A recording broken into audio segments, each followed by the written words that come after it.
नमस्कार। Red nine के talk show में मैं प्रोफेसर राजीव शर्मा आप सभी का हार्दिक स्वागत करता हूं। इन दिनों परीक्षाओं का मौसम है। हमारे प्रदेश के लाखों विद्यार्थी स्कूल की परीक्षाओं में सम्मिलित हो रहे हैं। साथ ही साथ विश्वविद्यालय की भी कुछ परीक्षाएं चल रही है। विभिन्न महाविद्यालयों के अलग-अलग केंद्रों पर हजारों लाखों विद्यार्थी परीक्षाओं में इन दिनों दिलों जान से लगे हुए हैं। ऐसे समय में महत्वपूर्ण हो जाता है कि विद्यार्थी ऐसा क्या करे जिससे वो परीक्षा में अधिकतम अच्छे अंक ला सके, वो भी बिना तनाव के। इसी विषय पर बातचीत करने के लिए आज हमने tips and talk on examinations विषय पर आमंत्रित किया है हमारे स्टूडियो में डॉक्टर नेहा चौहान को। डॉक्टर नेहा चौहान, नमस्कार। आपका बहुत बहुत स्वागत है। डॉक्टर नेहा चौहान शासकीय पीजी महाविद्यालय शिवपुर में प्राध्यापकीय दायित्व निभाती हैं, अध्यापन कार्य को निर्वहित करती हैं। साथ ही आप कैरियर काउंसलर होते हुए एक मोटिवेशनल स्पीकर हैं और फाउंडर और डायरेक्टर है उस मंच की जिसका नाम है यंग मंच। और ये यंग मंच कैरियर काउंसिल के क्षेत्र में बड़ा महत्वपूर्ण काम कर रहा है। तो मैं आपका बहुत बहुत स्वागत करूंगा और नेहा जी, यहाँ से बातचीत का सिलसिला शुरू करूंगा कि विद्यार्थी इन दिनों खासतौर पर परीक्षा के भय के कारण बीमार हो जाते हैं जी। तो वो स्वस्थ कैसे रहें, प्रसन्न कैसे रहें और ऐसा क्या करें कि उनका स्टेमिना परीक्षा के लिए ज्यादा बेहतर हो सके। जी, एक्चुअली परीक्षा के दौरान जब विद्यार्थी ऐसा देखने में आता है कि किसी को सिर दर्द हो रहा है जी, किसी को लूज मोशंस हैं जी, किसी को एंजाइटी है जी, तो वो एक्चुअल प्रॉब्लम नहीं होता है, वो साइकोलॉजिकल प्रॉब्लम होता है क्योंकि बिल्कुल उसके अंदर एक डर है कि मेरा कल पेपर है, परसों पेपर है, उसके लिए वो पढ़ चुका है लेकिन दिमाग में चल रहा है और जी, वो एंजाइटी कहीं ना कहीं अफेक्ट करती है आपकी बॉडी को। तो वहाँ कुछ बहुत ध्यान रखना है, एक कि बहुत अच्छे से नींद लें। जी, परीक्षा जो है वो सिर्फ विद्यार्थी की नहीं है, आज का जो सिनेरियो चल रहा है पेरेंट्स की भी है बिल्कुल है ठीक, ना। बिल्कुल पेरेंट्स 100% इन्वॉल्व है जब बच्चा एग्जाम देने जा रहा है। जी, तो पेरेंट्स को ये ध्यान रखना है कि बच्चा प्रॉपर नींद ले और खाने में स्पेशली डिनर में कुछ ऐसा ना ले वो जिससे कहीं ना कहीं उसका नींद डिस्टर्ब हो रहा है या माइंड उसका कहीं ना कहीं डाइवर्ट हो रहा है। जैसे हम बोलते हैं तामसिक पदार्थ, जी, तामसिक भोजन उसकी श्रेणी में आते हैं, जैसे लाल मिर्च। हाँ जी, तो लाल मिर्च का प्रयोग ना करके अगर जो हरी मिर्च मार्केट में अवेलेबल है सब्जी मंडी, वो अगर आप खाने में, सुबह के खाने में, शाम के खाने में, नाश्ते में उसका प्रयोग करते तो आप देखेंगे कि बच्चा ज्यादा हैप्पी साउंड करता है, बिल्कुल, खुश बिल्कुल, मिजाज रहता है। जी, दूसरा, ऐसी चीजें ना डिनर में लें जिससे एसिडिटी हो, हाँ जी, है ना, जो थोड़ा टॉक्सिसिटी क्रिएट करे, इसका थोड़ा ध्यान रखें। सुबह के नाश्ते में कभी भी बच्चे को पोहा या चावल से बनी चीजें नहीं देना है क्योंकि थोड़ा सा नींद आती है या आप लेजीनेस माइंड में क्रिएट होती है। जी, ये थोड़ा सा हमने रिसर्च भी किया है या हमने देखा है। जी, अगर दही आप दोपहर में ले रहे हैं वो ठीक है, अगर मॉर्निंग में आपने नाश्ते में ले लिया जी, और आप एग्जाम के लिए जाते हैं तो जी, वो सही नहीं है। जूस वगैरह अगर आप बच्चे को दे रहे हैं तो कोशिश करें कि सुबह अंगूर का जूस ना दे, बिल्कुल, अंगूर जी, ना ले। जी, जी। तो नेहा जी ने जैसा कि बताया कि विद्यार्थी लोगों की ही नहीं, विद्यार्थियों के माता-पिता की भी ये परीक्षा होती है, तो खाने में किस बात का ख़्याल रखें कि लाल मिर्च का प्रयोग न करें क्योंकि वो विद्यार्थियों के लिए, ख़ास तौर पर टीनेजर्स के लिए एसिडिटी बढ़ाने का काम कर सकता है।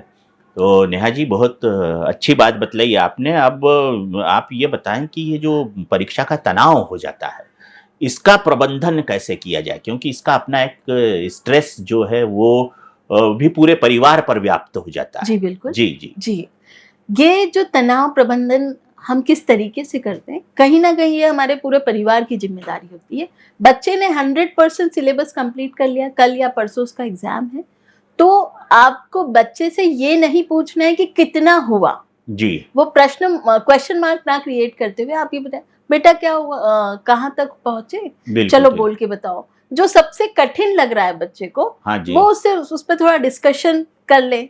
घर में बड़ी बहन है या माँ है तो उनको उस चीज की अगर समझ है तो एक डिस्कशन से वो चीज क्लियर हो जाए। वो बिल्कुल ठीक। नहीं है तो आजकल लैपटॉप फोन में टेक्निकली चीजें इतनी अवेलेबल है, वो देख के उस ऐसा प्रयास करना है कि बच्चे के माइंड में वो बैठ जाए। बिल्कुल और ठीक। वो डिस्कशन से, क्योंकि 10 बार आपने पढ़ा है हाँ जी। और एक बार अगर आपने सुना है तो मुझे लगता है कि वो ज्यादा अच्छे से माइंड में बैठ जाता है और आपका माइंड कभी नहीं भूलता। सबकॉन्शियस माइंड को पता होता है कि आपकी आंखों ने क्या पढ़ा था, जी आपके कानों ने क्या सुना था, जी और आप उसको कैसे जब आप उसको बाय हार्ट करते तो जी। कहीं ना कहीं वो आप जब लिखने जाते हैं या प्रश्न आपके सामने है जी तो जी आप उसको बहुत अच्छे से उतार लेते जी जी। हैं, है ना। 6 सेंसेस हमारे वहां पे काम करते हैं। बिल्कुल ठीक। तो नेहा जी, इसमें जो कठिन टॉपिक होते हैं उसकी तैयारी के लिए क्या क्या खास तौर पर ख्याल रखना चाहिए? जैसा कि अभी पिछले प्रश्न के संदर्भ में आपने उत्तर दिया कि यदि हम पढ़ते हैं या सुनते हैं तो वो हमारे सबकॉन्शियस माइंड में ज़्यादा स्टेबल हो जाता है। जी मगर कुछ टॉपिक ऐसे होते हैं जो अत्यधिक जटिल लगते हैं जटिल है। विद्यार्थियों को, तो उनका सरली और साधारणीकरण कैसे हो? जी, मान लीजिए आपका कल पेपर है जी या आगामी 2 दिनों में आपका पेपर है, तो बहुत कठिन जो है, मुझे जो लगता है अंतिम समय में, अंतिम क्षणों में कठिन पे ज्यादा ध्यान नहीं दे। आपके जिस दोस्त से वो बनता है, जी आपके जिस टीचर से आपकी कनेक्टिविटी, आप जिनसे हमेशा बातचीत करते हैं, उनसे थोड़ा उस टॉपिक को समझ लें, अंतिम क्षण में उस चीज को छोड़ दें। जी। जो आपसे बहुत अच्छा बनता है सर, हाँ जी उस पे आप पूरी कमांड रखें। जी जब वो कंप्लीट हुआ तो आप थोड़ा बूस्टअप होते हैं, फिर सेकंड रिवीजन के समय जो एवरेज है हाँ उसको जी। टारगेट कीजिए, और जो लास्ट में जो सबसे टफ है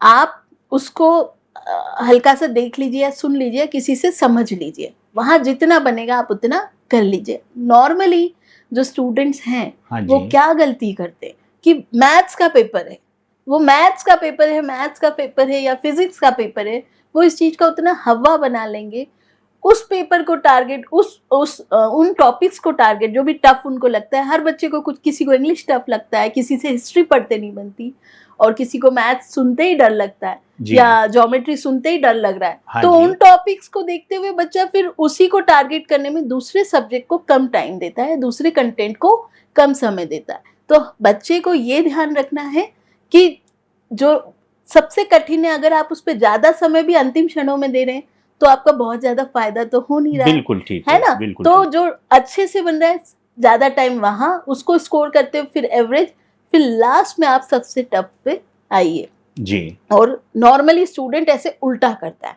तो फिर क्या स्कोर पे उसका बहुत फर्क पड़ जाता बिल्कुल बिल्कुल। और ये बताएं नेहा मैडम, आपकी इन सब का टाइम मैनेजमेंट कैसा हो, समय प्रबंधन कैसा हो? समय प्रबंधन के लिए भी बस इन्हीं चीजों का थोड़ा सा, जैसे मैंने पिछले क्वेश्चन में बताया, समय प्रबंधन में ये जरूर ध्यान रखना है कि आपके पास सिर्फ 3 घंटे हैं। हाँ जी। एनी हाउ इन 3 घंटे में ही आपको प्रश्न पत्र पत्र को को हल पूरी करना तरह हल करना है। बिल्कुल ठीक जी। आप जैसे आप पेपर देखते हैं, है ना, तो जो भी आपने एक स्ट्रैटेजी प्लान की है अपने टीचर्स के साथ, अपने दोस्तों के साथ, उसी स्ट्रेटेजी पे आप काम करें। वहां भी आप ये ध्यान रखिए कि कठिन क्वेश्चन अगर आपके सामने पहले आ गया है, वो बन रहा है तो उसको अटेम्प्ट करें, नहीं बन रहा है तो उसको छोड़ते हुए आगे के क्वेश्चन पे आए, और फिर लास्ट में।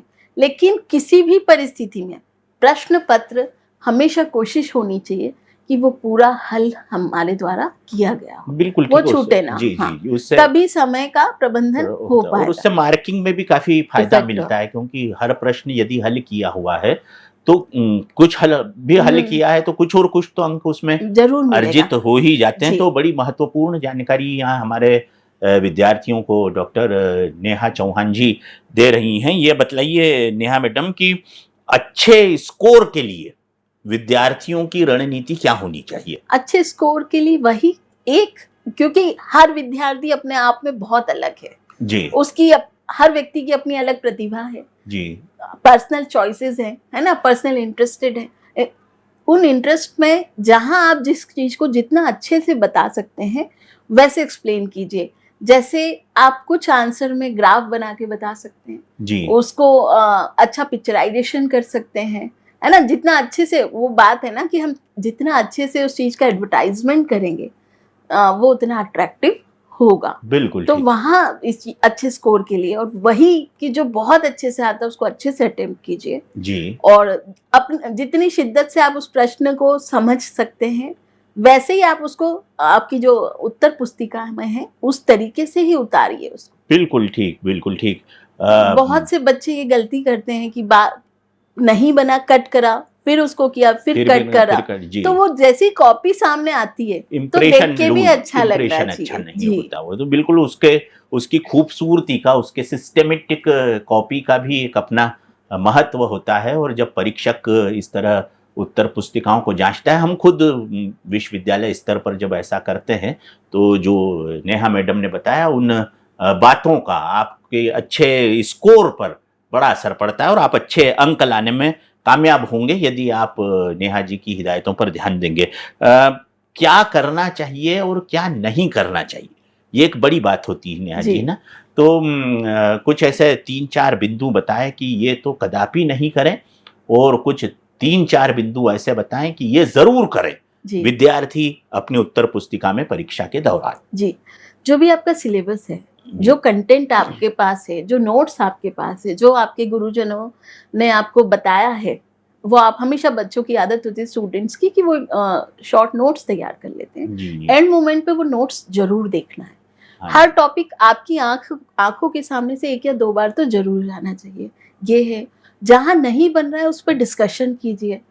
और कुछ स्टूडेंट्स ये करते हैं कि वो रटने लगते हैं। हाँ जी। हमें कभी रटना नहीं है, आपके माइंड में वो बैठना है, क्योंकि वो क्वेश्चन पिछले साल जिस तरीके से पूछा गया था, जरूरी नहीं है कि वो क्वेश्चन उसी तरीके से इस बार पूछ लिया गया। बिल्कुल, है ना? तो वहां हमें इन 2 चीजों का ध्यान रखना है। जी। हो सकता है प्रकाश संश्लेषण पहले भी पूछा गया हो, अभी भी पूछा जाएगा, लेकिन तरीका हमेशा डिफरेंट होगा।